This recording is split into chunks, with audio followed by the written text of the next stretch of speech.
Bonjour à tous de Trémoya, je continue mes leçons du confinement. Aujourd'hui j'ai décidé de vous parler de la maladie et du regard qu'on pouvait avoir sur la maladie qui peut nous toucher nous et également toucher nos proches.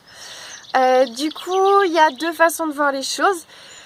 J'en avais déjà un petit peu parlé lors de ma présentation, la première vidéo sur la présentation du coronavirus. Vous avez soit la façon de voir la maladie comme quelque chose d'extérieur à vous, quelque chose qui va vous arriver un peu comme le grand méchant et qui va frapper au hasard. Et en gros, si on est au mauvais endroit, au mauvais moment, eh bien, pas de bol, ça va vous tomber dessus. Ou alors, on a la vision des choses, et c'est celle que je prône, que la maladie vient de l'intérieur, qu'elle vient vraiment de nous, et qu'il y a, on va dire, notre part des choses dans cette maladie. Et là, ça veut dire qu'on peut jouer dessus et qu'on peut maîtriser les choses. Si ça vient de l'extérieur et que vous y êtes pour rien, définitivement ça peut faire peur parce que vous êtes dépendant, tributaire de quelque chose d'externe à vous. Si vous considérez que ça vient de l'intérieur, vous pouvez à ce moment-là agir sur ce qui vous arrive. Du coup, si on part de ce principe, il va falloir écouter son corps et ce que la maladie veut nous dire. Il y en a beaucoup qui font le parallèle entre le mot maladie et le mal a dit quelque chose, et vraiment l'idée qu'il y a un message derrière chaque malaise, chaque maladie. Donc un message émotionnel sur toutes les émotions qui vous traversent. Donc évidemment, on parle aussi d'un cadre de vie sain, c'est-à-dire que on parle d'une alimentation saine, équilibrée, variée, d'un sommeil régénérateur et qui nous convient, qui nous respecte notre rythme, d'une activité sportive régulière, etc. Donc évidemment, c'est un tout. Mais définitivement, si votre hygiène de vie déjà est plutôt bien, en tout cas vous correspond et vous êtes ok avec ça, clairement, la deuxième étape, c'est de se pencher sur les émotions qui sont reliées à chaque maladie. Je ne vais pas faire ici le détail de toutes les correspondances entre les différentes parties du corps ou les différents organes et les maladies qui sont associées. C'est hyper intéressant, c'est super riche, mais clairement j'en ai pour 2 heures parce que là, même là-dessus, je fais une conférence à domicile qui s'appelle la psychokinésiologie, les émotions et le corps, qui explique justement cette relation entre les émotions et le corps et la manière de s'auto-guérir grâce à la psychokinésiologie qui prend en compte ces fameuses émotions qui nous traversent. Après, il y a un livre que je recommande beaucoup qui est Le Grand Dictionnaire des malaises et maladies de Jacques Martel. C'est sous forme de dictionnaire, donc vous avez vraiment quasiment toutes les parties du corps et toutes les maladies et tous les malaises, les dysfonctionnements quels qu'ils soient de votre corps, avec les correspondances émotionnelles associées, et c'est déjà un bon support.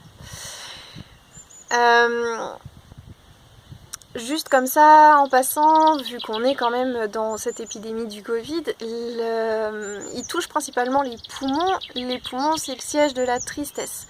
Donc si vous avez déjà un terrain triste, si vous êtes déjà quelqu'un qui est triste dans votre vie, vous allez être vulnérable.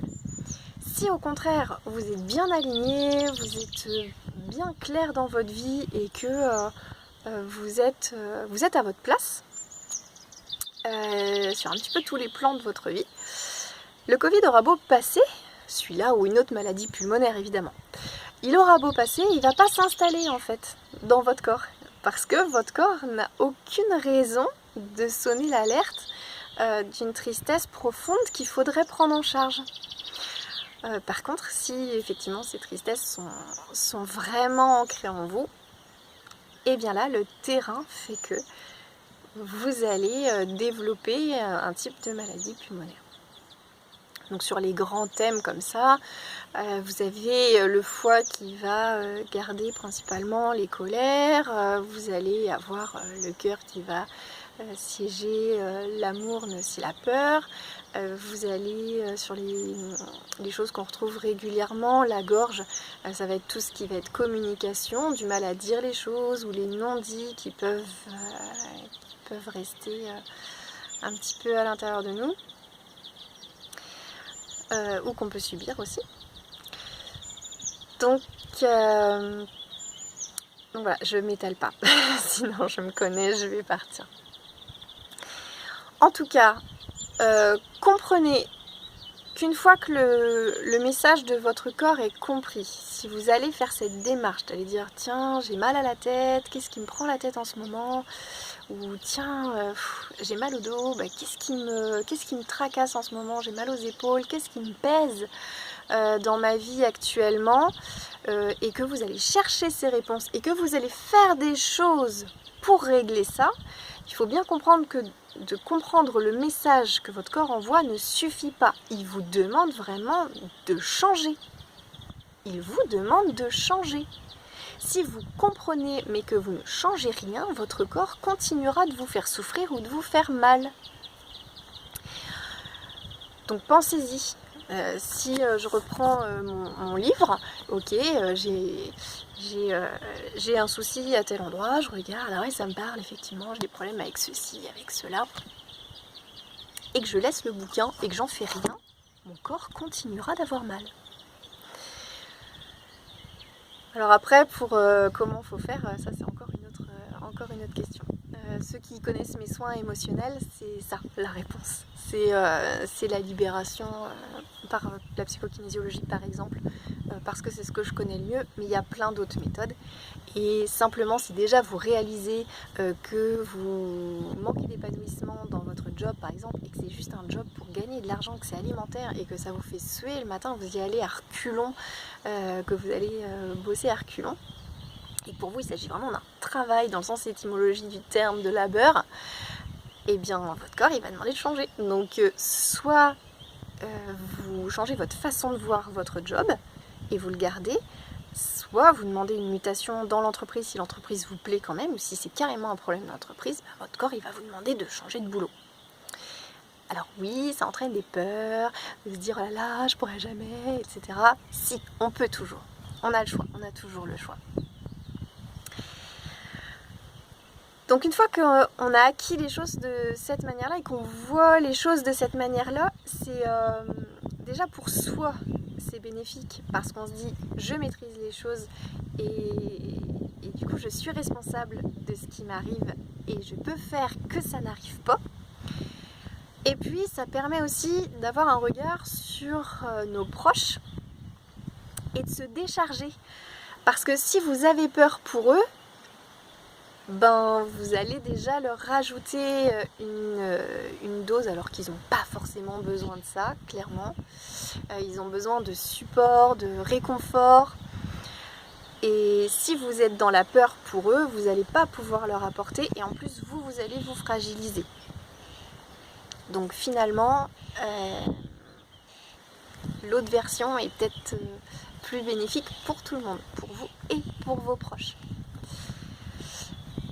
Et en plus, si vous les amenez eux aussi à voir les choses de cette manière, eh bien ils vont pouvoir eux aussi travailler leur terrain émotionnel, à l'intérieur ce qu'ils vivent, et pouvoir soit guérir plus vite s'ils sont touchés, ou éviter d'être malades s'ils ne le sont pas.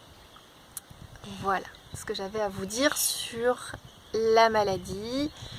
Et si vraiment, malgré ça, que vous comprenez bien le principe, que vous auriez envie d'y croire, mais qu'à l'intérieur c'est compliqué pour vous de changer, une fois de plus, c'est peut-être que vos croyances à l'intérieur de vous sont ancrées. Et là, il y a des réels blocages qu'il faut peut-être aussi libérer.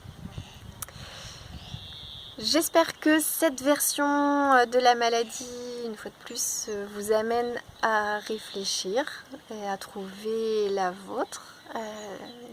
C'est ma vision, après à vous d'en faire ce que vous voulez. En tout cas, partagez aussi si vous pensez que ça peut aider d'autres personnes autour de vous. Voilà, je vous souhaite une bonne journée, prenez bien soin de vous, je vous dis à bientôt et faites parler vos émotions.